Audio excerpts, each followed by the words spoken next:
Fidèles et visiteurs se pressent autour de Ma Anandamayi pour avoir son darshan, sa vision bénie.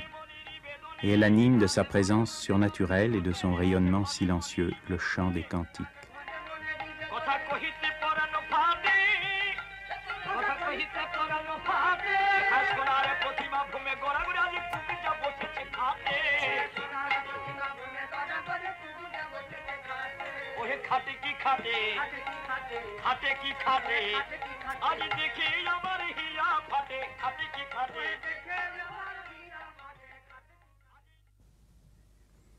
Parfois aussi, Ma Anandamayi parle.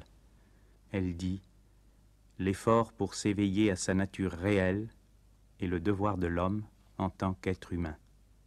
Seules les actions qui attisent la nature divine de l'homme sont dignes du nom d'action. Tout le reste ne sont que non-actions, un gaspillage d'énergie. » Des centaines de gens, hommes et femmes, sages et enfants, riches et pauvres, hindous, jaïns, sikhs, musulmans et même chrétiens, l'entourent. Ils veulent partager son repas, ce qui est parfois dans son cas une façon de parler, car à certaines périodes, Ma Anandamayi ne mange pratiquement pas. Un demi-fruit ou une cuillerée de riz dans sa journée et c'est tout.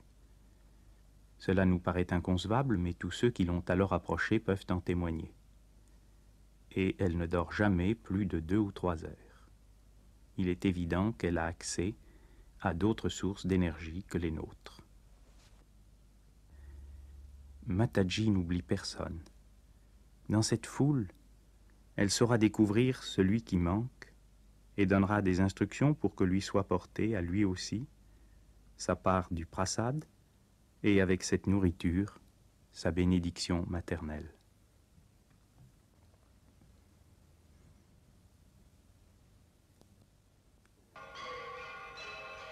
La nuit même de son anniversaire, la sainte la passe en samadhi, un état de conscience que nous traduisons généralement par extase, où elle se tourne entièrement vers l'infini, perdant contact avec le monde de la forme et de la multiplicité, et au lever du soleil, elle est reconduite à sa chambre soutenue par ses plus anciennes disciples et suivie par la plus respectée de toutes, sa propre mère. Et quelques minutes après, elle éclate de jeunesse et de gaieté comme si elle venait au monde à nouveau.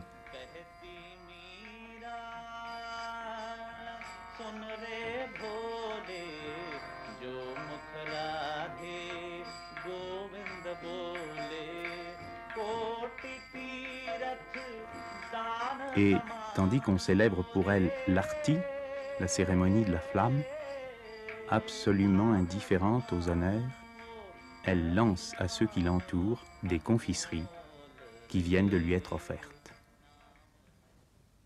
Et dans une nouvelle ville, parmi d'autres disciples, la même vie de prière, de questions, de lutte, de joie va se poursuivre. Un jour, c'est le président de la République ou le Premier ministre qui viendra lui rendre visite. Un jour, une pauvre mère avec tous ses enfants. Un jour, un grand homme d'affaires. Un jour, un groupe d'étudiants. À tous, Ma Anandamayi donnera le même amour, car l'amour de Ma Anandamayi, chacun en a sa part, et tous l'ont tout entier. Krishna Dinabandhu Pahi Mam Deva Deva Deva Krishna Dinabandhu Pahi Mam Neela Megha Shyama Krishna Nitya Mukta Rakshama.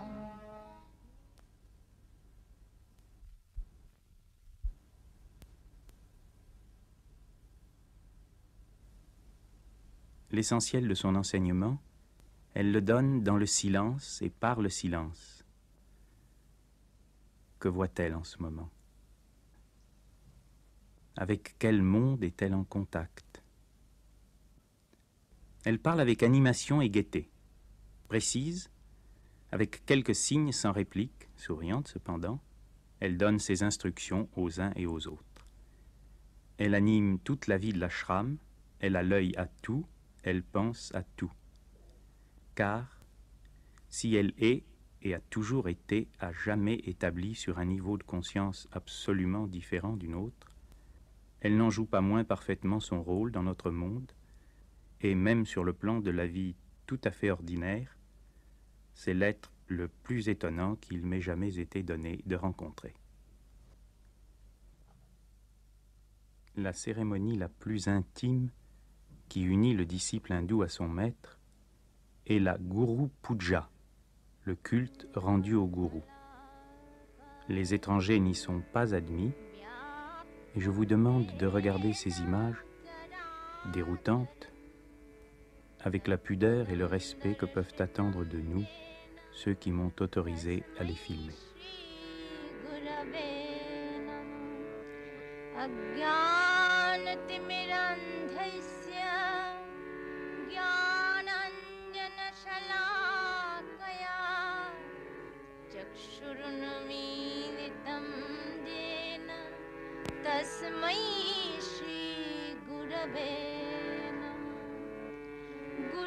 Brahma Gurur Vishnu Gurur Deva Maheshwara Guru Sakshat Param Brahma Tasmai Shri Gurave Namah Sri Krishnaya Vasudevaya Haraye Paramatmane Pranata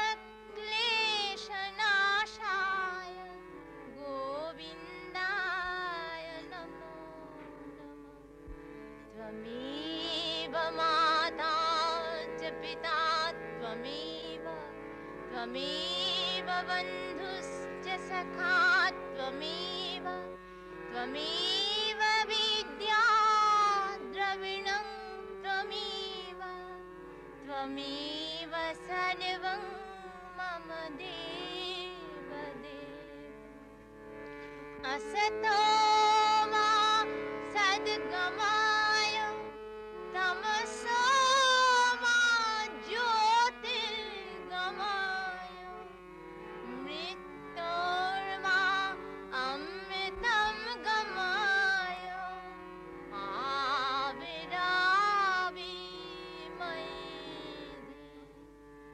Yadaksharam paribhrashtam matrahinam tadad bhavet purnam bhavatu tat sarvam tat prasadan maheshwari Om Purnamadah Purnamidam Purnat Purnamudachyate